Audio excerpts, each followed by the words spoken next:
What's the meaning of conglomerate?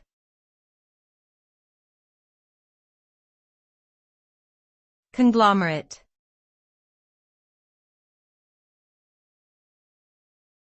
Conglomerate.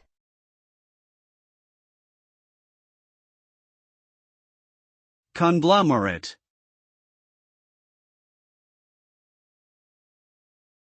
Conglomerate.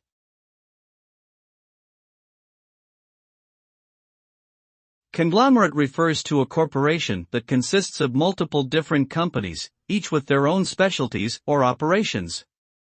These subsidiary companies are often acquired through mergers or acquisitions, allowing the conglomerate to diversify its holdings and spread out risk across multiple industries. The result is a large, complex organization with many moving parts and a wide range of business interests. Conglomerates can be found in virtually every industry, from technology to finance to healthcare, and they often wield significant influence in the global economy due to their size and scope.